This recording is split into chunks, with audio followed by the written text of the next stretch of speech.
जय माता दी दोस्तों, कैसे हैं आप सब। दोस्तों, आप सभी को अपने जीवन काल में एक बार माता वैष्णो देवी का दर्शन करने के लिए जरूर जाना चाहिए। तो आज की इस वीडियो में हम माता वैष्णो देवी की यात्रा से संबंधित कंप्लीट इन्फॉर्मेशन लेकर आए हैं, जैसे कि आपको वैष्णो देवी जाने के लिए कैसे पहुंचना चाहिए, यात्रा के समय किन किन बातों का ख्याल रखना चाहिए, वहां पर क्या क्या सुविधाएं हैं, हमको कहां रुकना चाहिए। इसके साथ साथ हम आपको यह भी बताएंगे कि आपको होटल कहां पर लेना चाहिए और कितने बजट में और कितने दिन में आपकी यात्रा सुखद रूप से कंप्लीट हो जाएगी। तो बने रहिएगा इस वीडियो के अंत तक। चलिए इस यात्रा को आरंभ करते हैं। दोस्तों, अगर आप पहली बार वैष्णो देवी की यात्रा पर जा रहे हैं तो इससे जुड़ी सारी जानकारी इस वीडियो में मिल जाएगी, जिससे आपको अपनी यात्रा करने में कोई भी परेशानी नहीं होगी। चलो बुलावा आया है, माता ने बुलाया है, इस राग को सदियों से लोग दोहराते आ रहे हैं। एक बड़ी प्रसिद्ध मान्यता यह है कि जब आप वैष्णो देवी माता के नाम की आवाज सुनते हैं तो आप उनके दर्शन करने के लिए कठिन से कठिन यात्रा को पूरा करने में सक्षम होते हैं। माता वैष्णो देवी मंदिर तक की यात्रा को देश के सबसे पवित्र और कठिन तीर्थ यात्राओं में से एक माना जाता है, और इसकी वजह यह है कि माता का यह दरबार जम्मू कश्मीर स्थित त्रिकुटा की पहाड़ियों में एक गुफा में है, जहां तक पहुंचने के लिए 12 किलोमीटर की मुश्किल चढ़ाई करनी पड़ती है। दोस्तों, वैष्णो देवी पहुंचने के लिए आपके पास 3 ऑप्शन है। पहला ऑप्शन है बाई ट्रेन का। दोस्तों, अगर आप ट्रेन से आना चाहते हैं तो माता वैष्णो मंदिर के नजदीक 2 रेलवे स्टेशन जम्मू और कटरा है। श्री माता वैष्णो देवी कटरा रेलवे स्टेशन के लिए दिल्ली के साथ साथ देश के कई शहरों से सीधी ट्रेन आती है। अगर आप चाहें तो कटरा तक सीधे ट्रेन से आ सकते हैं और यहां से फिर माता के दरबार तक की यात्रा को शुरू कर सकते हैं। लेकिन दोस्तों, अगर आपके शहर से कटरा के लिए सीधी ट्रेन नहीं है तो पहले आपको जम्मू तवी रेलवे स्टेशन आना होगा। जम्मू तवी से बाई ट्रेन कटरा आ सकते हैं। जम्मू और कटरा के बीच की दूरी लगभग 50 किलोमीटर की है। जम्मू से कटरा के लिए साधारण और लग्जरी बसें 10 से 15 मिनट के अंतराल पर समय समय पर उपलब्ध है। रेलवे स्टेशन के ठीक बाहर से लग्जरी बसें उपलब्ध है। जम्मू से कटरा तक 50 किलोमीटर की दूरी को तय करने में लगभग 2 घंटे का समय लगता है और बस का किराया 150 रूपए से लेकर 180 रूपए तक के बीच का होता है। दोस्तों, अब दूसरा ऑप्शन है बाई रोड का। दोस्तों, अगर आप माता वैष्णो देवी की यात्रा बाई रोड करना चाहते हैं तो आपको बता दें कि सबसे पहले सड़क मार्ग से आपको जम्मू आना होगा। अगर आप बस से यात्रा करना चाहते हैं तो दिल्ली और देश के बड़े बड़े शहरों से आपको जम्मू या फिर कटरा के लिए डायरेक्ट बस मिल जाएगी, जिसमें वोल्वो और नॉन एसी बसें शामिल है। जिसके बाद आपको जम्मू से कटरा के लिए 50 किलोमीटर की यात्रा को तय करनी पड़ेगी। इसके लिए आपको जम्मू बस स्टैंड से साधारण बसें मिल जाएंगी, जिसका किराया 100 रूपए से लेकर 150 रूपए तक होता है। दोस्तों, अब हम बात करते हैं तीसरे ऑप्शन की। तीसरा ऑप्शन है बाई प्लेन। दोस्तों, अगर आप हवाई मार्ग से आना चाहते हैं तो जम्मू का रानी बाग एयरपोर्ट वैष्णो देवी का नजदीकी एयरपोर्ट है। जम्मू से सड़क मार्ग के जरिए वैष्णो देवी के बेस कैंप कटरा तक पहुंचा जा सकता है, जिसकी दूरी 50 किलोमीटर है। जम्मू से कटरा के बीच बस और टैक्सी सर्विसेज आसानी से मिल जाती हैं। चलिए दोस्तों, अब हम अपने तरीके से और अपने हिसाब से अब कटरा पहुंच गए हैं। अब हम बात करते हैं कि अपना रजिस्ट्रेशन कैसे करवाएं। दोस्तों, वैष्णो देवी यात्रा में सबसे महत्वपूर्ण चीज यात्रा पर्ची है। वैष्णो देवी यात्रा का प्रारंभ बाणगंगा से होता है। यहाँ चेक पोस्ट बना है। यात्रा पर्ची के बिना आप चेक पोस्ट को क्रॉस नहीं कर सकते हैं। आपको यात्रा नहीं करने दिया जाएगा। यात्रा पर्ची काउंटर कटरा बस स्टैंड के पास बना है। यहाँ से आपको ऑफलाइन यात्रा पर्ची मुफ्त में मिलती है, लेकिन यात्रा पर्ची बनवाने के लिए आपको 1 से 2 घंटे लाइन में खड़ा होना पड़ सकता है, और यात्रा पर्ची बनवाने का समय सुबह 7 बजे से लेकर रात के 10 बजे तक होता है। दोस्तों, साथ ही साथ ये ख्याल रखना है कि यात्रा पर्ची निकालने के बाद 6 घंटे के अंदर चेक पोस्ट को पार करना होता है, नहीं तो आपकी यात्रा पर्ची इनवैलिड मानी जाएगी और आपको दूसरा यात्रा पर्ची लेना पड़ेगा। दोस्तों, अगर आप लाइन में खड़े होने से बचना चाहते हैं तो यात्रा पर्ची का रजिस्ट्रेशन ऑनलाइन के माध्यम से भी होता है। ऑनलाइन बुकिंग ज्यादा से ज्यादा 60 दिन पहले करें या फिर कम से कम 4 दिन पहले कर सकते हैं। ऑनलाइन बुकिंग सुबह 10 बजे से शुरू होती है। ऑनलाइन रजिस्ट्रेशन करने के लिए लिंक को वीडियो के डिस्क्रिप्शन में दे दिया गया है। आप लिंक पर क्लिक करके बड़ी आसानी से यात्रा पर्ची निकाल सकते हैं। दोस्तों, इसके साथ ही साथ हम आपको ये बताना चाहते हैं कि ये रजिस्ट्रेशन क्यों होता है। दोस्तों, ये रजिस्ट्रेशन इसलिए होता है कि अगर आप पवित्र मंदिर के रास्ते रास्ते में किसी भी घटना के शिकार होते हैं जिसमें आपकी मौत हो जाती है तो बालिगों के लिए बीमा की राशि 3 लाख रुपए है और वयस्कों के लिए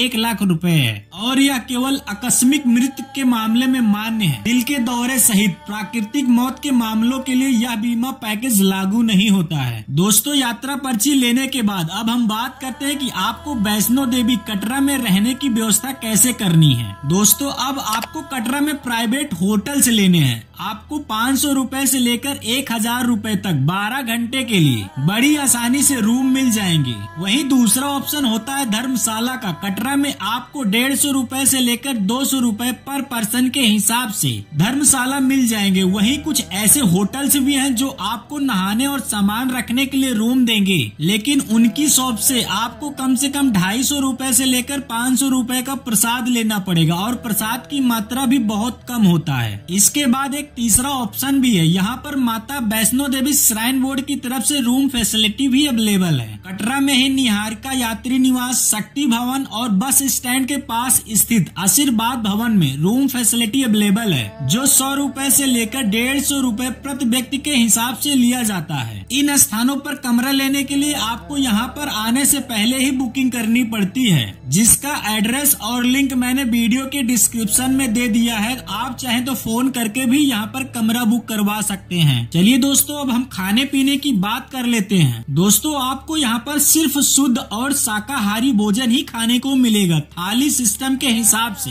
आपको 80 से 100 रुपए में बड़े आराम से खाना खाने को मिल जाएगा। श्री माता देवी श्राइन बोर्ड ने चैत्र नवरात्र से पहले निहारिका परिसर में तैयार सिद्धदात्री भोजनालय श्रद्धालुओं को समर्पित कर दिया गया है। यह भोजनालय सुबह 7 बजे से लेकर रात 11 बजे तक खुला रहेगा और इसमें उत्तर भारतीय, दक्षिण भारतीय सहित हर प्रकार का भोजन उपलब्ध रहेगा। अगर आप बाहर से पैसे लगाकर खाना नहीं खाना चाहते तो आप यहाँ पर आकर इस भोजनालय में खाना खा सकते हैं। चलिए दोस्तों, अब आगे बात कर लेते हैं कि वैष्णो देवी की यात्रा हमें कब करनी चाहिए। वैसे तो दोस्तों, वैष्णो देवी की यात्रा साल भर चलती है, लेकिन बारिश के दिनों में तेज बारिश होती है और भूस्खलन की संभावना होती है। वैष्णो देवी भवन में गर्मियों के महीने में तापमान मध्यम रहता है, जबकि सर्दियों के सीजन में इसका तापमान शून्य के नीचे जाता है। पवित्र मंदिर में टेम्परेचर 30 डिग्री सेल्सियस से लेकर -5 डिग्री सेल्सियस तक हो जाता है। ठंड के मौसम में यहाँ जाना बहुत ही मुश्किल हो जाता है, क्योंकि दिसंबर, जनवरी और फरवरी के महीने में माता के भवन में भारी स्नोफॉल होती है। इसलिए श्रद्धालुओं को सलाह दी जाती है कि वो अपने साथ गर्म कपड़े लेकर जरूर जाएं। अगर वो सर्द मौसम में देवी के दर्शन करने को जाते हैं, अक्टूबर से लेकर मार्च तक के महीने तक आपको वहाँ पर गर्म कपड़े की जरूरत महसूस हो सकती है। मई से लेकर सितंबर तक यहाँ काफी अच्छा मौसम रहता है, जबकि सूती कपड़े भी पहनकर आप जा सकते हैं। दोस्तों, अब हम बात करते हैं कि अगर हम कटरा से हेलीकॉप्टर द्वारा माता वैष्णो देवी का दर्शन करना चाहते हैं तो उसके लिए हमें क्या करना होगा। दोस्तों, हेलीकॉप्टर टिकट बुकिंग के लिए आपको श्राइन बोर्ड की वेबसाइट पर जाकर आप टिकट को बुक कर सकते हैं। ऊपर वीडियो में यात्रा पर्ची और रूम बुकिंग का प्रोसीजर बताया गया है, उसी समान टिकट बुक कर सकते हैं। दोस्तों, हेलीकॉप्टर का किराया एक तरफ का 1800 रुपए। अगर आप दोनों तरफ से हेलीकॉप्टर से ही यात्रा करना चाहते हैं तो आपको उसके लिए 3600 रुपए देने होंगे।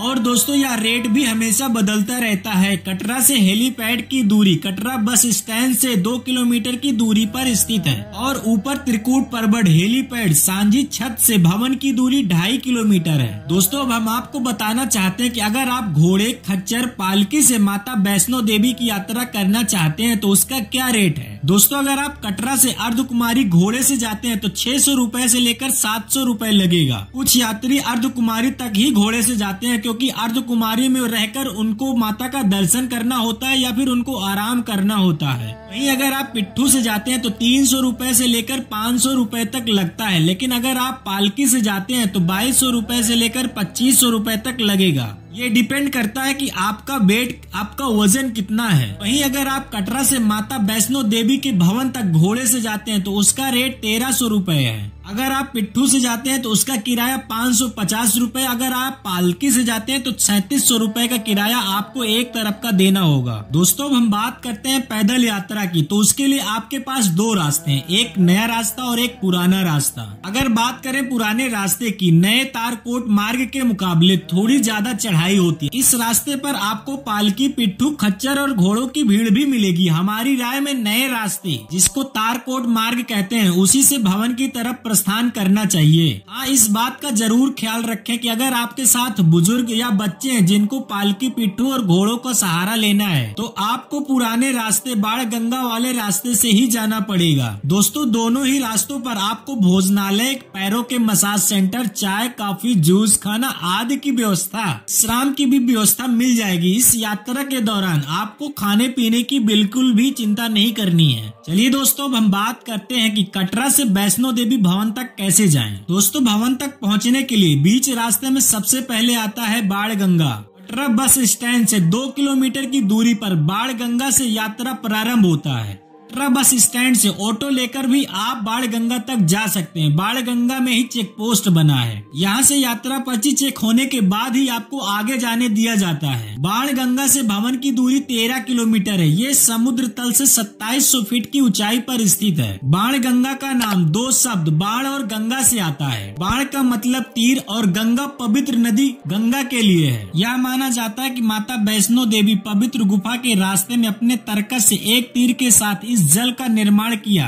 इसीलिए इसका नाम बाण गंगा पड़ा। माँ वैष्णो देवी ने इस बाण गंगा का निर्माण इसलिए भी किया कि जब माँ भैरव से छिपने के लिए त्रिकुटा पर्वत की श्रृंखला में गई थी, माँ वैष्णो के साथ साथ वीर हनुमान भी गए थे। कुछ दूरी तय करने के बाद वीर हनुमान ने माँ वैष्णो से कहा, माँ मुझे बहुत प्यास लगी है। तब माँ वैष्णो ने त्रिकुटा पर्वत श्रृंखला में बाण चलाकर गंगा प्रकट की, जिससे वीर हनुमान ने अपनी प्यास बुझाई और माँ वैष्णो ने अपने केस धोए और थोड़ी देर विश्राम करने के बाद वो चरण पादुका की तरफ प्रस्थान कर दिया। इसीलिए हिंदू परंपरा के अनुसार आगे की चढ़ाई करने से पहले इस नदी में लोग स्नान करना पसंद करते हैं और इसीलिए यहाँ नहाने के लिए घाट भी बनाए गए हैं। दोस्तों अगर आप पहले घाट पर आपको भीड़ मिल रही है तो आप दूसरे घाट पर जाकर नहा सकते हैं। दोस्तों अगला पड़ाव आता है चरण पादुका। यह स्थान बाण गंगा से 1.5 किलोमीटर की दूरी पर स्थित है। समुद्र तल से इसकी ऊंचाई 3380 फीट है। कहा जाता है कि भैरवनाथ से बचते हुए जब माता आगे बढ़ रही थी तो इस स्थान पर खड़े होकर माता ने पीछे मुड़कर देखा था कि भैरव कहीं आ तो नहीं रहा है। इस स्थान पर रुकने के कारण माता के चरण चिन्ह यहाँ पर स्थापित हो गए थे।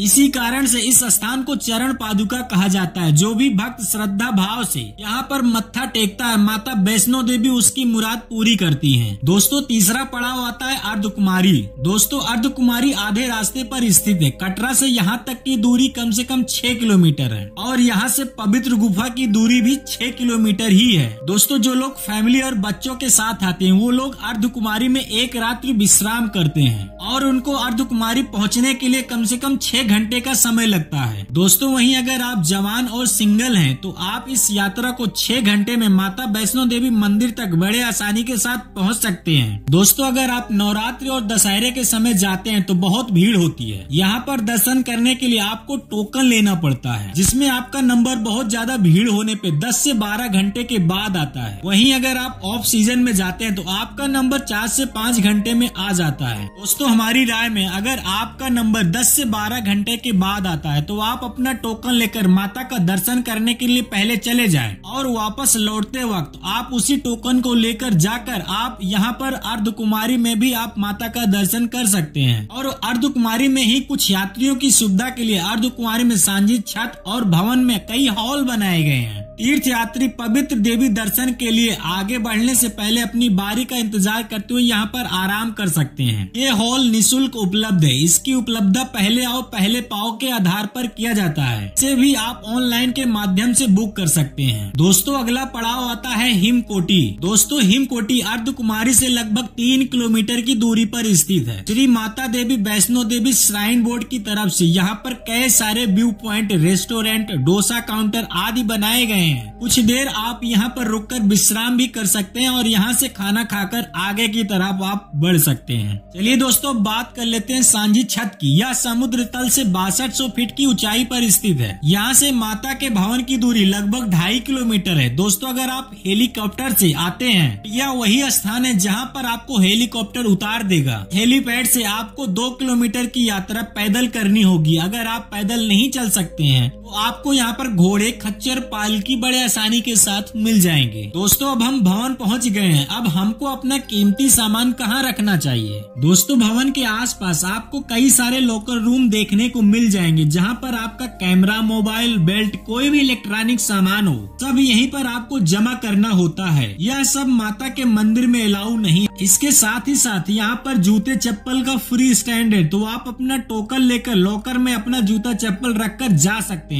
दोस्तों, अब हम बात करते हैं माता के प्रसाद की। दोस्तों, माता का प्रसाद कुछ भक्त कटरा से ही खरीद कर दर्शन करने के लिए जाते हैं, लेकिन दोस्तों आपको बता दूं कि रास्ते में आप कई तरह की एक्टिविटी करते हैं, जिससे आपका प्रसाद अशुद्ध हो जाता है। और कटरा से ज्यादा वजन लेकर आपको ऊपर चढ़ाई करना नहीं चाहिए। इसलिए माता के भवन के पास ही श्री वैष्णो देवी श्राइन बोर्ड की तरफ से दुकान है, तो आप यहाँ पर अपना 10, 25, 75 रुपए का भोग खरीद सकते हैं, प्रसाद खरीद सकते हैं।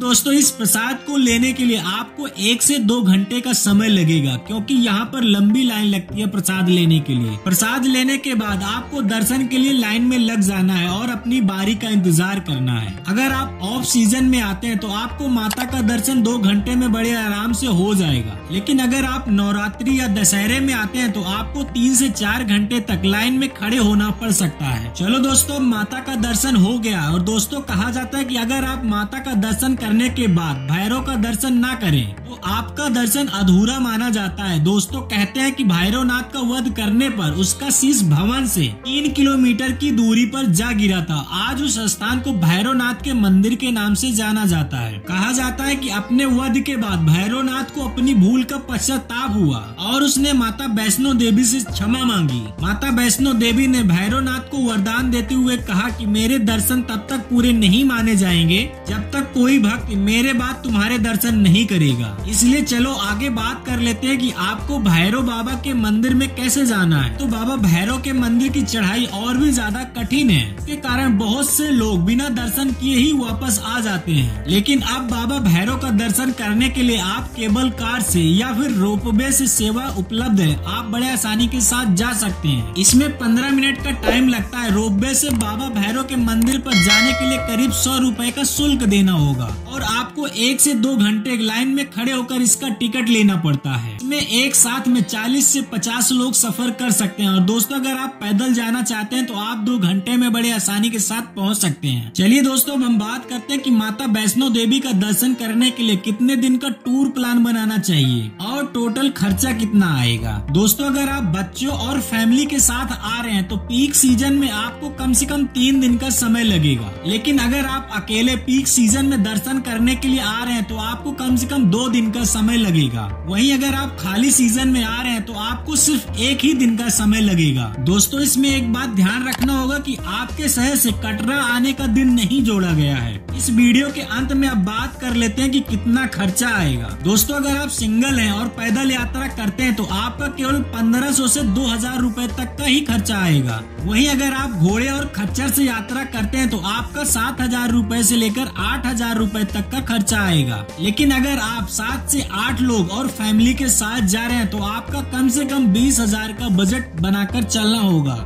दोस्तों, हम आशा करते हैं कि अगर आप माता वैष्णो देवी की यात्रा की प्लानिंग कर रहे हैं तो इस वीडियो में बताई गई सारी जानकारी आपको मिल गई होगी। दोस्तों, इस वीडियो में बताई गई जानकारी अगर आपको पसंद आया हो और आपके लिए 10% भी काम आया हो तो आपका अपना चैनल हमारा ब्लॉग्स को जरूर से जरूर सब्सक्राइब करें। हमें भी आपके सपोर्ट की जरूरत होती है। आपकी यात्रा सफल, सुखद और मंगलमय हो। जय हो माँ वैष्णो देवी की।